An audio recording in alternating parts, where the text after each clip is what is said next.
Welcome to day 3. We are doing 18 hours of fasting today. So, how are you doing? Let me know in the Viber chat. Yesterday, we talked about what fasting is and what is not, and I only gave 5 of each, but there are more. So, I invite you to reflect on what these are personally for you, because we all have different perspectives. So, um, yeah, just do that. And if you'd like to share it, that would be awesome too. I'd also like to give a tip that I forgot to mention, and I think it's important. So, by this time, you are skipping a meal, and this doesn't mean that you have to eat less calories unless you want to lose weight. So, feel free to eat a bigger meal than usual to cover for the skip meal. Okay. Um, you have to eat until you're satisfied, but not like overfull, not bloated. And if you can refrain from snacking, and then you just stick to two biggish meals, that helps you go longer during the fasting window. So, yeah, if you have questions on that, let me know. And again, make sure you have good healthy fats in your food, which brings me to our main topic today. We're gonna get a little techie here, a little. It's gonna be a little sciencey, so bear with me. It might not be for everyone, so feel free to skip if you're not interested in knowing this part of it, um, or go back to it later. And um, yeah, so let's dive in. I wanted to explain a little bit more about that tip on adding good fats to your diet. All right, so we have three main sources of energy to fuel our bodies, and these are carbs, protein, and fat. So I have here a diagram that has carbs, protein, and fat. And this diagram shows how our body uses the fuel. I got this from Dr. Boz on YouTube. And so this is how our body uses the carbs. We have a lot of energy from carbohydrates, but then it gets spent easily. We only have, like, what does it say? 2 hours.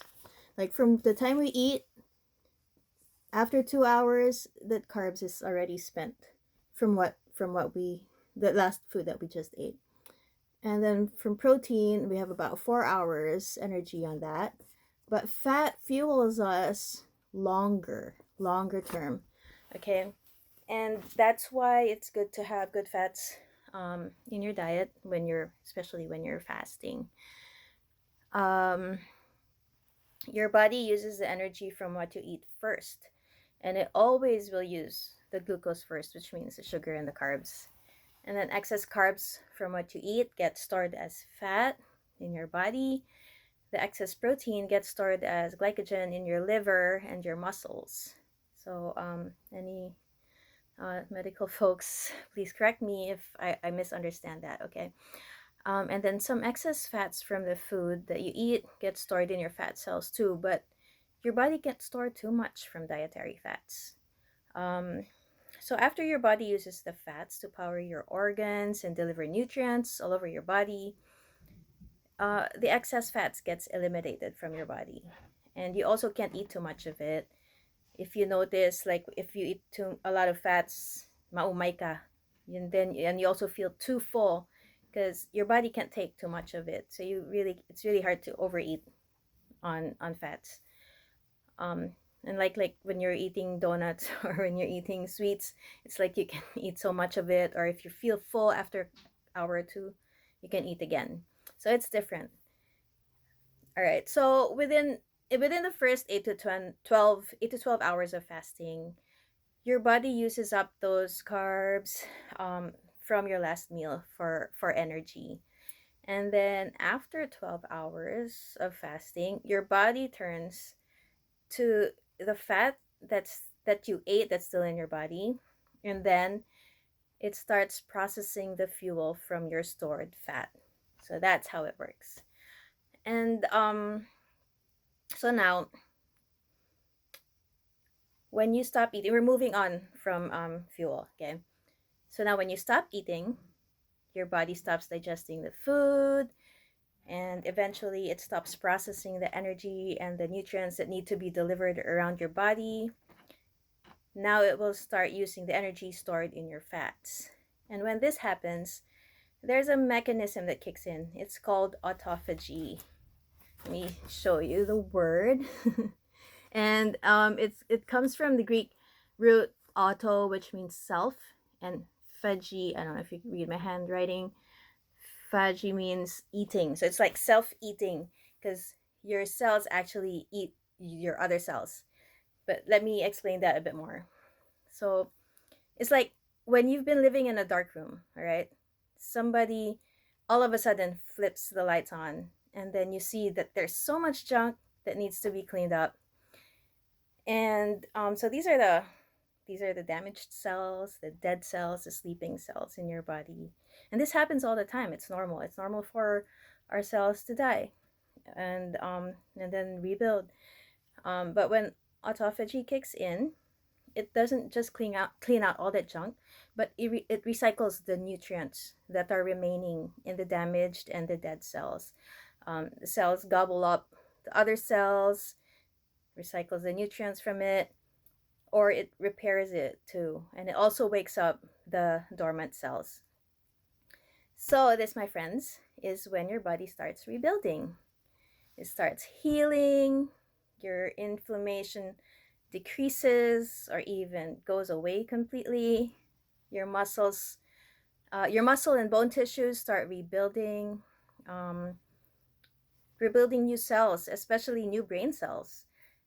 And the gunk in your brain also gets cleaned out, and that's why we get a clearer mind, and that's why people say that your foggy brain gets healed when you go on fasting. um, and I think the longer that you fast, the more that you will feel that.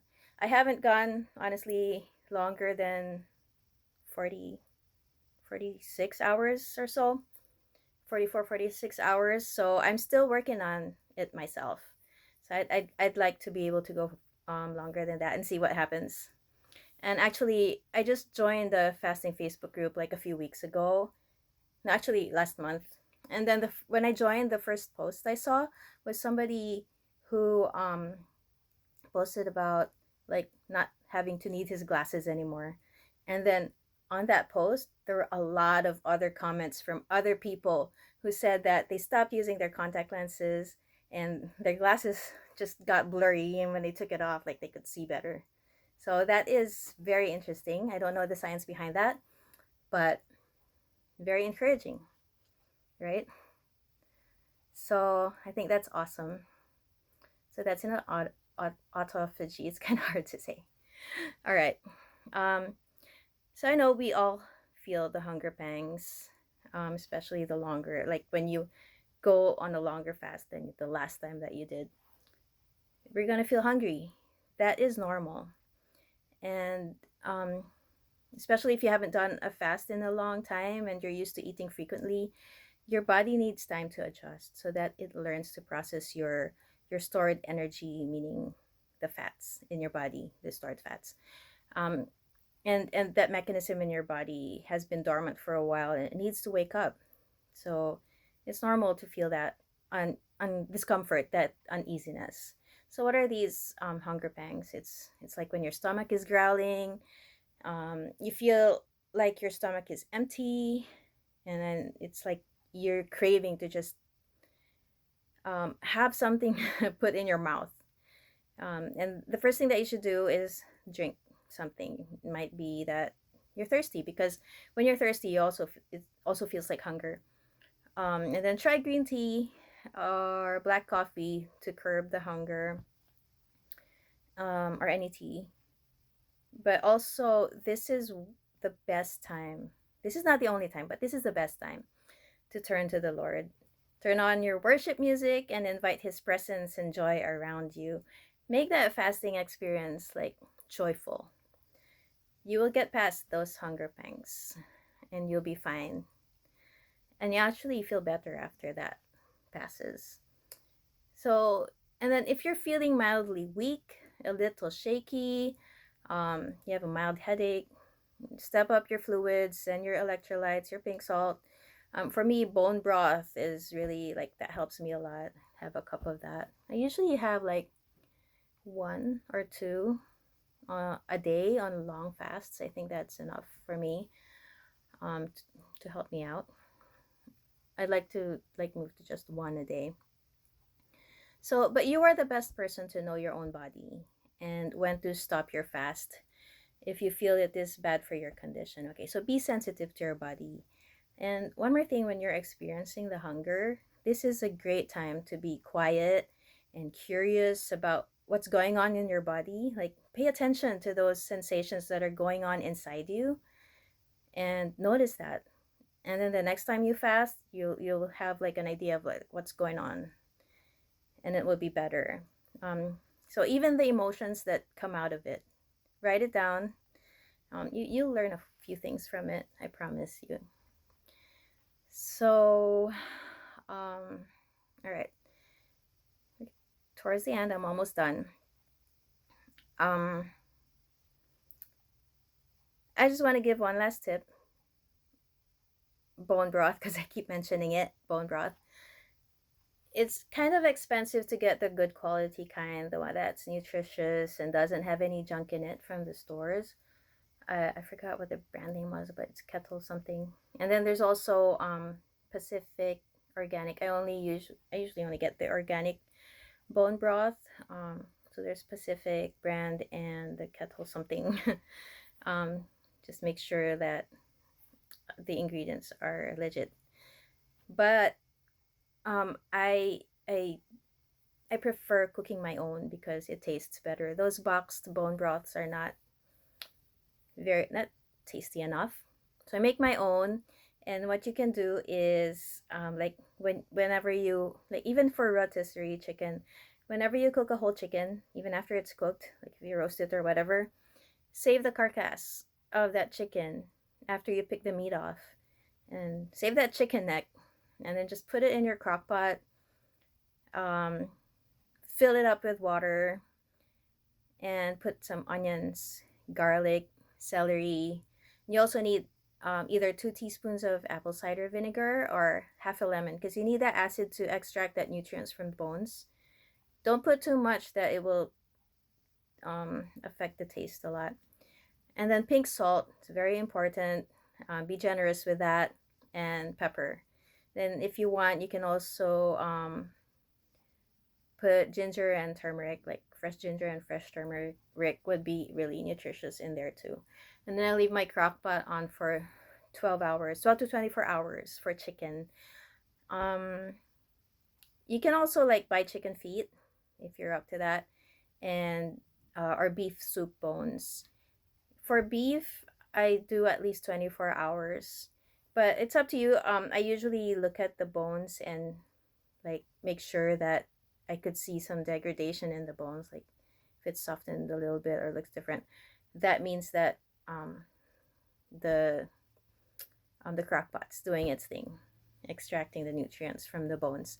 So if you need help with that, making your own bone broth, it's really easy, especially if you have a crock pot or an instant pot. I don't have an instant pot, so whoever has an instant pot and made bone broth in that already, you can share that out to the others as well. That's it. And tomorrow, I'm not sure if I'm gonna do a video in the morning. It could be a good time for you to catch up also on the other videos. But I'll think about it. I'll pray about it. But we'll definitely do the Zoom call in the evening. It looks like we're going to be doing it at 8 p.m. Wednesday. Okay? So have a great day. Enjoy your fasting today. God bless you.